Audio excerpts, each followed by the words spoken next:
Question पूछेगा what is the rheumatism of arnica, तो आपको लिखना है सबसे पहले टाइप लिखना है कि किस तरह का आपका रूमेटिज्म होता है। अर्निका का जो रूमेटिज्म होगा वो किस तरह का रूमेटिज्म होगा, तो समझेंगे। अर्निका का जो रूमेटिज्म है उसमें टाइप होगा आपका असेंडिंग टाइप ऑफ रूमेटिज्म। आपका जो अर्निका का रूमेटिज्म होगा असेंडिंग टाइप, मतलब नीचे से ऊपर की तरफ जाएगा, ठीक है। Character of pain, over sensitive to touch, character of pain जो होगा ओवर सेंसिटिव टू टच होगा। और कैन नॉट बियर पेन, वो बहुत ज़्यादा पेन होगा, पेन को सह नहीं पाएगा। There is great fear of being touched, उसे डर लगा रहेगा कि उसको कोई टच ना कर दे। और struck by persons coming near him, ठीक है। Pain in the back and limbs as if bruised और बीटन, पेन होगा उसके पीठ में और लिम्ब हाथ पैर में जैसे किसी ने उसको डंडे से पीटा है, ठीक है। लिम्स एज इफ ब्रूस्ड और बीटन। कैन नॉट वॉक नहीं कर सकता, कैन नॉट वॉक नहीं कर पाएगा। इरेक्ट और अकाउंट और bruised pain in the pelvic organ. Modalities उसका जो होगा aggravation from touch and evolution by lying down, aggravation हो जाएगा उसका फ्रॉम टच से अग्रेवेशन होगा बढ़ेगा, और एवोल्यूशन बाय लाइन डाउन, आराम मिल जाएगा उसको लाइन डाउन से। यहाँ पे मॉडलिटीज में एक दो वर्ड आएंगे होंगे, आप उसको समझिएगा एक बार, एग्रेवेशन और एम्यूलेशन। एग्रेवेशन क्या चीज़ है और एम्यूलेशन क्या चीज़ है। एग्रेवेशन होता है कि चीज़ें किस चीज़ से उसका जो डिजीज है वो बढ़ रहा है।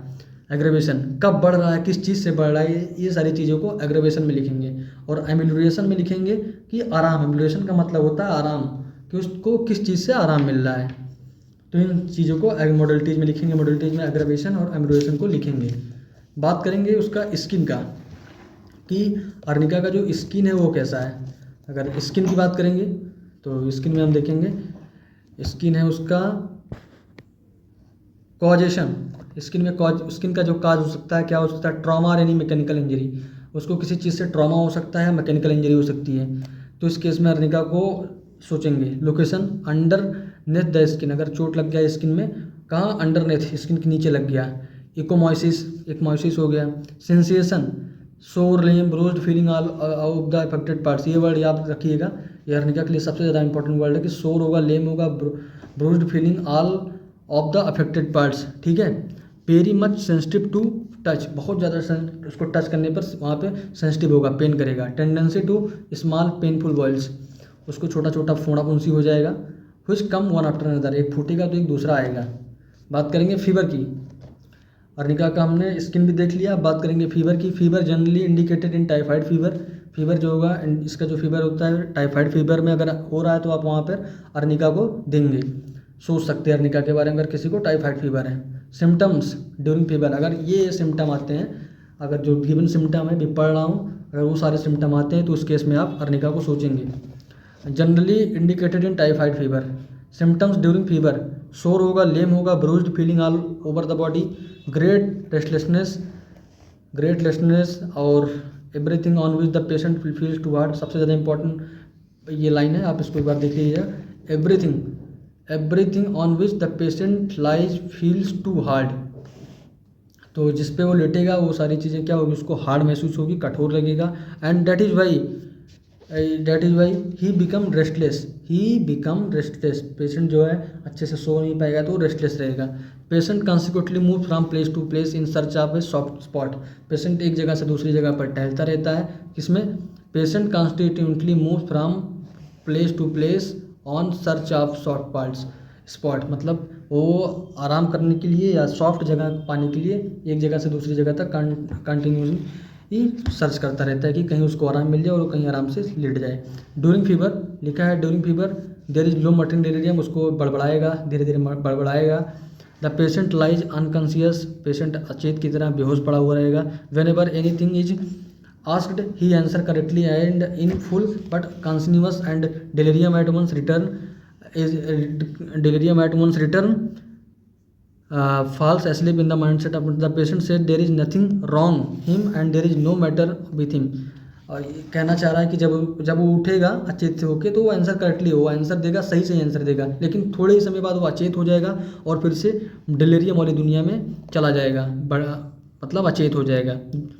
Eight once return the patient says there is nothing wrong with him, कहेगा मेरे साथ कुछ गलत नहीं हुआ, and there is no matter with him, उसके साथ कोई मैटर नहीं है। ड्यूरिंग फीवर, जब फीवर हो जाएगा उसको, during fever there is involuntary evacuation and bowels and bladder, there is involuntary evacuation, fever हो गया उसको, involuntary evacuation from bowels and bladder, उसके बाउल से एंड ब्लैडर से इवैक्यूएशन हो रहा है, इन केस में आप अर्निका को सोच सकते हैं। इन फीवर, अगर फीवर हुआ है, it differs from baptisia, in baptisia fever, arnica का जो फीवर होता है आपने समझ लिया कि उसको मैटरिंग डिलीरियम होगा, बड़बड़ाएगा, लेकिन बैप्टीसिया किस केस में दिया जाता है, in fever it differs from baptisia, in baptisia fever there is also sore lame bruised feeling, सोर लेम ब्रूज्ड फीलिंग बैप्टीसिया में होगा, but in whatever the patient position the patient lies part resting on the bed feels sore lame bruised and hot, the bed feels hard as found in arnica, उसमें भी resting जब वो सोएगा तो उसको भी patient को कैसा महसूस होगा, फील सोर लेम ब्रूज्ड एंड हॉट, गर्म महसूस होगा, the bed feels hard as found in arnica, और उसमें भी बैप्टीसिया में भी उसका जो बेड होगा वो बहुत ही हार्ड उसको महसूस होगा, बहुत ज़्यादा उसको हार्ड महसूस होगा।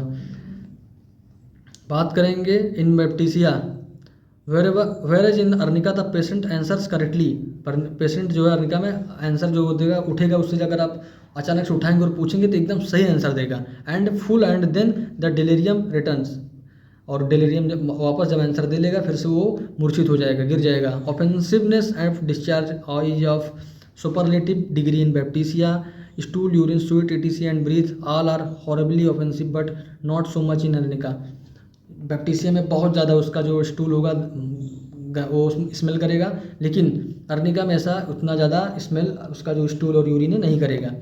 इन मेनिंजाइल फीवर, कह रहा है दिमागी अगर बुखार हो गया, ज्वर हो गया, when there is heat or upper part of the body and coolness of lower after mechanical or traumatic injury from fall, concussion and brain, arnica can be thought of, मतलब अगर दिमाग का कोई बुखार है तो उस टाइम में, और अगर ऊपर की बॉडी हीट है और नीचे की बॉडी कोल्ड है तो उस केस में आप अर्निका को सोच सकते हैं। बात करेंगे उसके जनरल मॉडलिटीज़ की, जनरल मॉडलिटीज़ के बारे में बात करेंगे। जनरल मॉडलिटीज़ में है एग्रेवेशन, एग्रेवेशन आपका हो गया फ्रॉम रेस्ट, एग्रेवेशन है जनरल मॉडलिटीज़, आप देखिएगा जनरल मॉडलिटीज़ में एग्रेवेशन है from least touch motion rest in damp cold weather, उसका एग्रेवेशन होगा फ्रॉम लीस्ट टच, अगर आपको हल्का सा भी टच कर देंगे उसको बढ़ जाएगा उसका पेन, मोशन से अगर वो चलेगा, रेस्ट आराम करेगा, इन डैम्प कोल्ड वेदर, अगर ठंडा मौसम है तो भी उसको एग्रेवेशन होगा, उसकी जो बीमारी है बढ़ जाएगी। एम्बुलेशन में क्या सीन है, एम्बुलेशन में फ्रॉम लाइन डाउन, जैसे ही वो लेटेगा उसको आराम मिलेगा। तो मॉडलिटीज़ में जब आप ध्यान दीजिएगा, आपको दो वर्ड लिखना है, एक एग्रेवेशन एक एम्बुलेशन। एग्रेवेशन मतलब उसका बीमारी कब बढ़ेगी, एम्बुलेशन मतलब उसको कब आराम मिलेगा। बात करेंगे रिलेशन का, रिलेशन में कंप्लीमेंट्री टू एक्कोनाइट, कंप्लीमेंट्री जो है आप अर्निका के साथ एक्कोनाइट, हाइपर या रस्टॉक्स दे सकते हैं। सिमिलर टू सिमिलर है बैप्टीसिया का, चाइना का, फाइटोफाइलम, पायरम, rhus tox, ruta and staphysagria for soreness of all as bruises. Follows का बेल करता है, फॉलो करता है एक्कोनाइट को, एपिस को, और एपिकैक, हेमेटूरिया, बल्टिमन और एल्बम, फॉलोड बाय सल्फर और एक्कोनाइट। तो ये रही आपकी followed by sulphur and aconite, follows bell हो ही गया, aconite, apis, haematuria, ipecac and वर्टिबलम, फॉलोड बेल में बाई सल्फर एंड एक्कोनाइट। तो ये रही आपकी पहली मेडिसिन अर्निका मोंटाना। और तो इस वीडियो में इतना ही, मिलते हैं नेक्स्ट वीडियो में। और ये आपकी पहली सीरीज़ की पहली मेडिसिन रही अर्निका मोंटाना, थोड़ा सा बड़ी मेडिसिन थी लेकिन आप अच्छे से समझेंगे तो आप कर ले जाएंगे।